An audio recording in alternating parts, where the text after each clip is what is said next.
and difficult to speak to you in a language which is neither mine nor yours. That is English.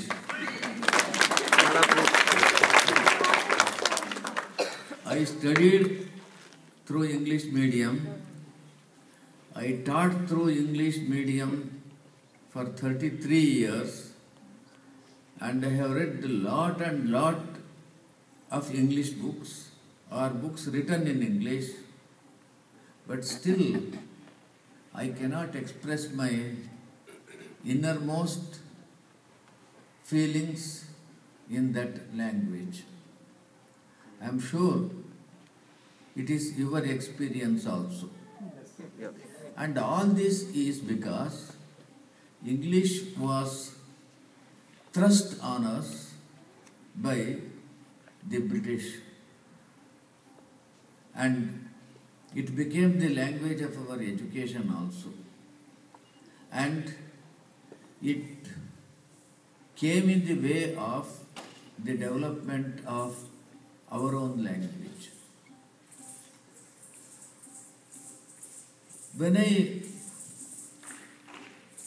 went for the first time to outside Karnataka, for example, I was appointed a lecturer in philosophy in Sardar Patel University of Gujarat in 1960.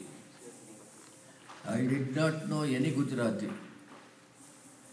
The very first day of my reporting to the duty, there was a lecture on Gujarati literature by a very important Gujarati novelist by name Kishan Chandra Chavda. I just attended it and I could completely understand it. Without having studied any Gujarati, I could completely understand it. What was the reason? Because more than 80% of the vocabulary of Gujarati is Sanskrit, and more than 75% of vocabulary of Marathi is Sanskrit. More than 75% of the vocabulary of Kannada is Sanskrit. Of Telugu is Sanskrit. Of Malayalam is Sanskrit. Some 15 or 20 years ago, I came to Los Angeles and I stayed with a film editor, and he was doing a film on Telugu, on a Malayalam saint by name Narayana Guru. You must have heard his name. He was a bhakta of Narayana Guru. And he had shot everything. He had collected poems, bhakti poems on Narayana Guru. And he wanted to synchronize those songs with what he had shot. And when he came to know I was in India, he said, "Will you help me?" I said, "I don't know Malayalam, but I tried." But when I heard all those songs and when I saw the film, I thought I could do it. And I did it very well. Though Malayalam is not my language, because in Malayalam, nearly 80% of the vocabulary is Sanskrit. Bengali, it is Sanskrit. Hindi is more than 90% Sanskrit. But in Hindi, there is a clash created by our first great Prime Minister Jawaharlal Nehru. And that was, Nehru was for Hindustani. But that is not Hindi. Real Hindi is spoken only in Banaras and around, and Hindustani is Urdu. Nehru was for Urdu. But if you go to pure Hindi, you need not have studied any Hindi, but you can understand Hindi. You may not know the grammar of Hindi, but you can speak in Hindi. Grammar is always secondary in understanding any language. Why I am saying this is, Sanskrit is the foundation of all our Indian languages. The best way that our constitution makers should have done was, this was suggested by Ambedkar, remember. Ambedkar suggested, why not we make Sanskrit the national language of India, the administrative language of India. Ambedkar said it, not any Banaras Pandit. But our Congress leaders like Jawaharlal Nehru and others opposed it. And they made Hindi.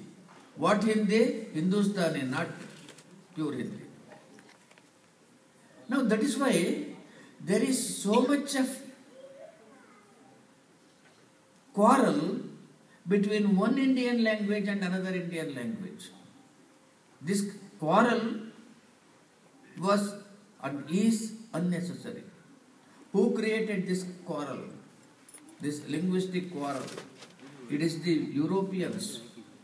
It is the scholars who are in America. Scholars who are in Vatican. Because they want to break India. That's why I think it is all of us should know, should learn Sanskrit. Learning Sanskrit, people think, oh, it's a very difficult language, it's an ancient language, it's a dead language, it's a Mruta Bhasha. No, it is a very simple language. Only thing is, the best way to learn a language is to start speaking in it. Don't bother about grammar. To give you the example in my own family,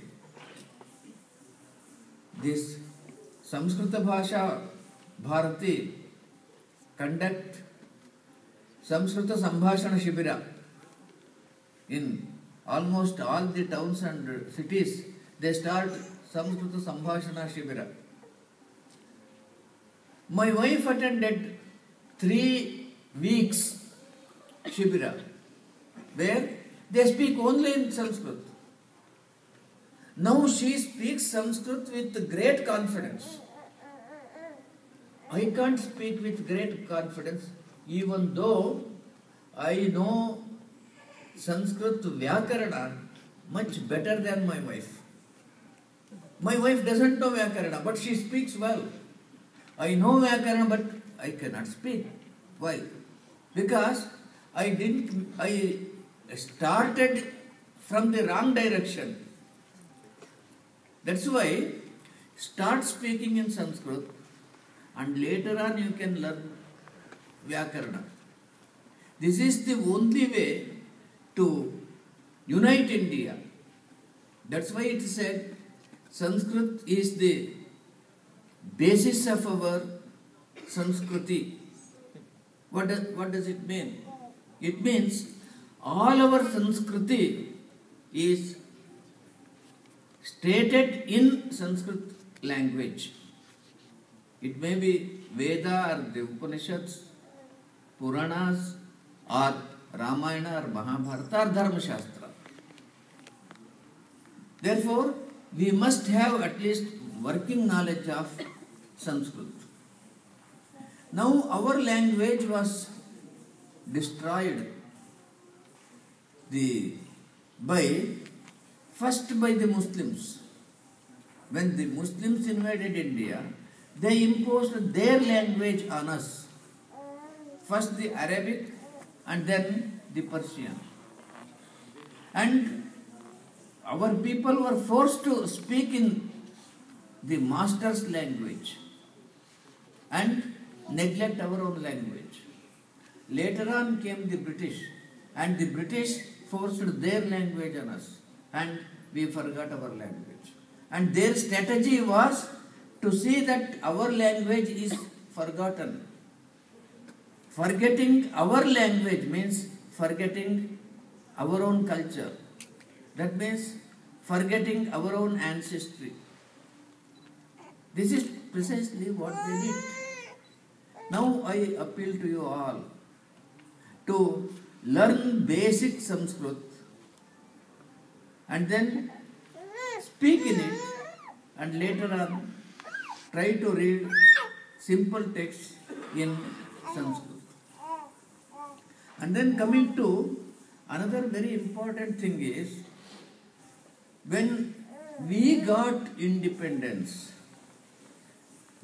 our cultural studies were controlled and directed by those who were opposed to our culture. Those who had not properly studied our culture, or even if they had studied, those who were against our basic culture. That was Sri Jawaharlal Nehru. The first education minister of India was Maulana Azad under Jawaharlal Nehru. And they started rewriting our history. Much before that, this writing our history in a way that which depicted us as an inferior race was started by the British. The British historians, to start with, we were given the impression that the British historians were the first to write our history. They did yeoman service to us by giving our own history to us. But actually, their intention was to destroy the self-confidence of the Indians as a nation, as a race. And later, when we got independence, those historical details were thrusted on us. You read, for example, Nehru's Discovery of India, which he wrote before we got independence.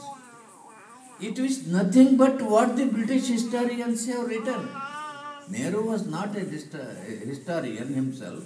He has not made any historical research.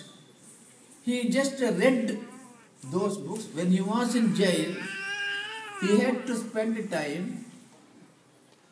And in order to spend time, the better thing is to engage oneself with writing.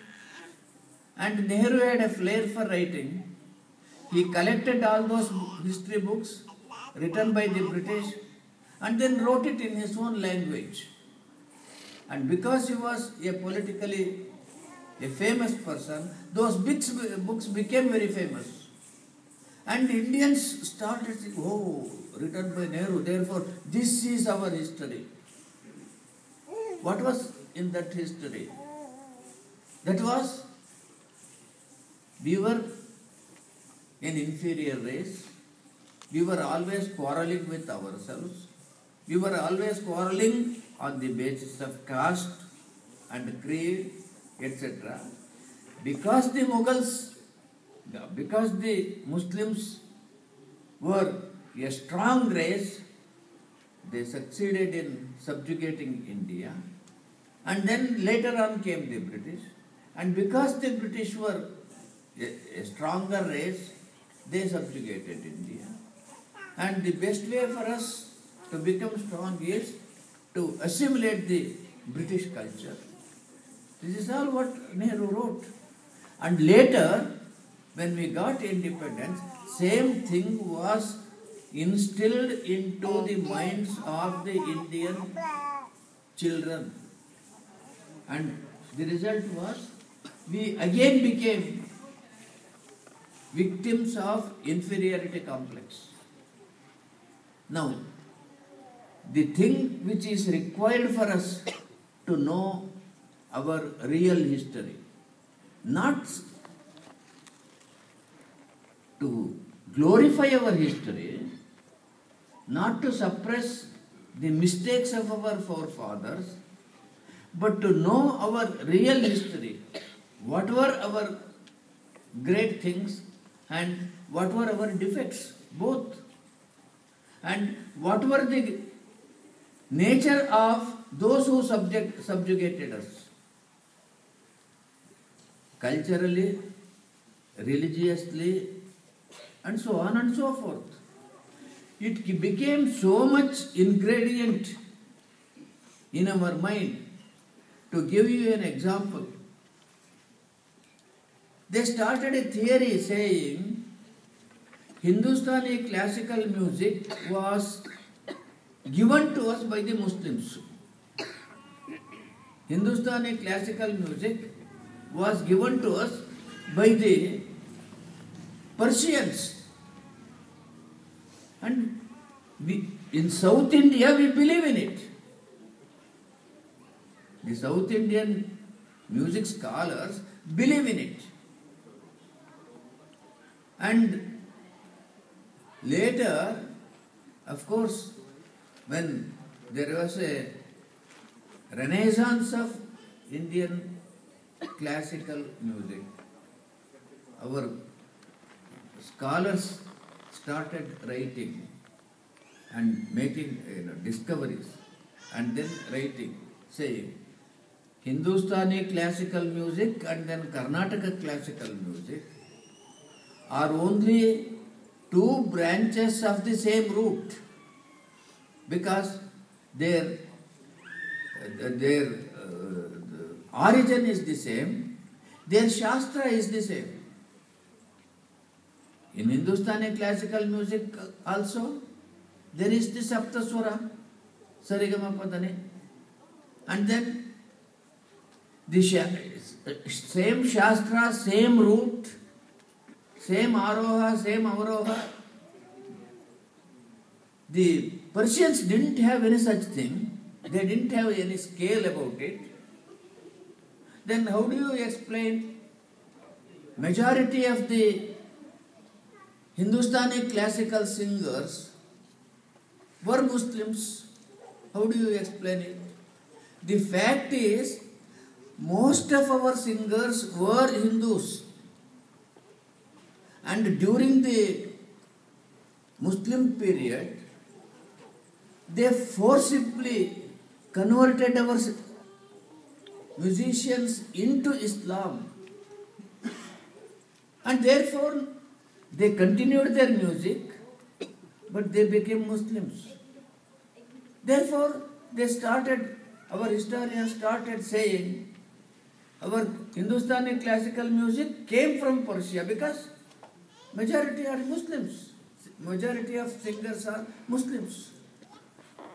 Now, all these kinds of falsities are being injected into our mind. The first thing that is to be done is to clean our mind. What is the origin of our culture? To clean our mind. In the same way, Hindi became the language because Hindi became the common man's language because it originated from Persia. Now actually, Hindi became the later development of Sanskrit. It is only later development of Sanskrit. During the Mughal period, they appointed Hindus as the soldiers. But the rulers were speaking Arabic and then Persian. But when they were conversing with the soldiers, they were talking with them in a mixed language. That means they were talking in their language but using some words of the local people. Thus, a hybrid developed. That hybrid came to be known as Urdu. And later, our so-called scholars started saying, Urdu is the real Hindi. And therefore, Hindi was given to us by the Persians, that is by the Muslims. All kinds of falsities were invented and they were injected into our mind. Therefore, there are very many things which should be first removed from our mind, and our history should be rewritten. Friends, I would like to stop here, and then I would like to answer any questions you may raise.